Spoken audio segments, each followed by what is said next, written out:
ಓಂ ಘಂ ಗಣಪತಾಯೇ ನಮಃ. ಶ್ರೀ ಗುರುದೇವ ರುದ್ರಾಯ ನಮಃ. ಎಲ್ರಿಗೂ ನಮಸ್ಕಾರ ಸ್ನೇಹಿತರೆ, ನಾನು ನಿಮ್ಮ ಪ್ರಕಾಶ್. ಸ್ನೇಹಿತರೆ, ಹಿಂದೆ ನಾನು ನಿಮಗೆ ಒಂದು ವಶೀಕರಣ ಮಂತ್ರ ತೊಗೊಂಡು ಬಂದಿದ್ದೀನಿ. ಇದನ್ನು ಹೇಗೆ ಮಾಡೋದು, ಯಾವತ್ತು ಮಾಡೋದು ತಿಳಿಸ್ಕೊಡ್ತೀನಿ. ಅದಕ್ಕೂ ಮುಂಚೆ ನನ್ನ ಚಾನಲ್ನ ಸಬ್ಸ್ಕ್ರೈಬ್ ಮಾಡಿಲ್ಲ ಅಂದರೆ ಸಬ್ಸ್ಕ್ರೈಬ್ ಮಾಡಿ, ಲೈಕ್ ಮಾಡಿ, ಶೇರ್ ಮಾಡಿ, ಹಾಗೆ ಬೆಲ್ ಐಕಾನ್ ಬಟನ್ ಪ್ರೆಸ್ ಮಾಡೋದನ್ನ ಮರಿಬೇಡಿ. ಏಕೆ ಅಂದರೆ ಮುಂದೆ ನಾನು ಏನು ವೀಡಿಯೋಸ್ ಬಿಡ್ತೀನೋ ಅದೆಲ್ಲರಿಗಿಂತ ಮುಂಚೆ ನಿಮಗೆ ಬಂದು ಸೇರುತ್ತೆ. ಸ್ನೇಹಿತರೆ, ಈ ಕ್ರಿಯೆಯನ್ನು ನೀವು ಶುಕ್ರವಾರ ಇಲ್ಲ ಮಂಗಳವಾರದ ದಿನ ಮಾಡಬೇಕಾಗುತ್ತೆ. ಇದನ್ನು ಮಾಡಬೇಕಾಗಿದ್ರೆ ನಿಮಗೆ ಬೇಕಾಗಿರೋ ಸಾಮಗ್ರಿಗಳು ಕೇವಲ 5 ಕರಿಮೆಣಸು. 5 ಕರಿಮೆಣಸನ್ನು ತೆಗೆದುಕೊಂಡು ಶುಕ್ರವಾರ ಇಲ್ಲ ಮಂಗಳವಾರದ ದಿನ ಉತ್ತರ ದಿಕ್ಕಿಗೆ ಮುಖ ಮಾಡಿ ಕುಳಿತುಕೊಳ್ಳಿ.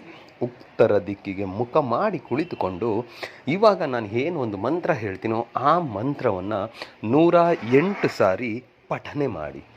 108 ಸಾರಿ ಪಠನೆ ಮಾಡಿ ಆದ ಮೇಲೆ ಆ ಕರಿಮೆಣಸನ್ನು ಅಂದಿನ ರಾತ್ರಿ ನಿಮ್ಮ ತಲೆಯ ಹತ್ರ ಇಟ್ಕೊಂಡು ಮಲ್ಕೊಳ್ಳಿ. ತಲೆ ಹತ್ರ ಇಟ್ಟು ಮಲ್ಕೊಂಡು ಆದಮೇಲೆ ಮರುದಿನ ಎದ್ದ ತಕ್ಷಣ ಸ್ನಾನ ಮಾಡುವುದಕ್ಕಿಂತ ಮುಂಚೆ ಯಾವುದಾದ್ರೂ ಒಂದು ನಿರ್ಜನ ಪ್ರದೇಶಕ್ಕೆ ಹೋಗಿ, ಇಲ್ಲವಾ ನೀರಿರಿದ್ರೆ ನೀರಿರೋ ಜಾಗದ ಹತ್ರ ಹೋಗಿ ಆವಾಗೂ ಕೂಡ ಮೊದಲಿಗೆ ನಿಮ್ಮ ಮುಖ ಉತ್ತರ ದಿಕ್ಕಿಗೆ ಇರಬೇಕು. ಉತ್ತರ ದಿಕ್ಕಿಗೆ ನಿಂತ್ಕೊಂಡು ನಿಮಗೆ ಯಾರು ಬೇಕಾಗಿದ್ದಾರೋ ಅವರ ಹೆಸರನ್ನು ಮನಸ್ಸಿನಲ್ಲೇ 11 ಸಾರಿ ಹೇಳಿಕೊಳ್ತಾ ಒಂದನ್ನು ನಿಮ್ಮ ಮುಂದಕ್ಕಾದಂಗೆ ಬಿಸಾಡಿ, ಇನ್ನೊಂದನ್ನು ನಿಮ್ಮ ಹಿಂದಕ್ಕಾದಂಗೆ ಬಿಸಾಡಿ, ಮತ್ತೊಂದನ್ನು ನಿಮ್ಮ ಬಲಗಡೆಗೆ ಬಿಸಾಡಿ, ಇನ್ನೊಂದನ್ನು ನಿಮ್ಮ ಎಡಗಡೆ ಬಿಸಾಡಿ, ಮಗದೊಂದನ್ನು ಕೊನೆಯಲ್ಲಿ ಉಳಿದಿದ್ದೊಂದನ್ನು ನಿಮ್ಮ ತಲೆಯ ಮೇಲೆ ಎಷ್ಟು ಎತ್ತರಕ್ಕಾಗುತ್ತೋ ಅಷ್ಟು ಬಲ ಬಿಟ್ಟು ಬಿಸಾಡ್ತಾ ಬೇಗ ಬಾ ಅಂತ ಹೇಳಿ ಹಿಂದೆ ತಿರುಗಿ ನೋಡದೆ ನಿಮ್ಮ ಮನೆಗೆ ಬಂದುಬಿಡಿ ಸಾಕು.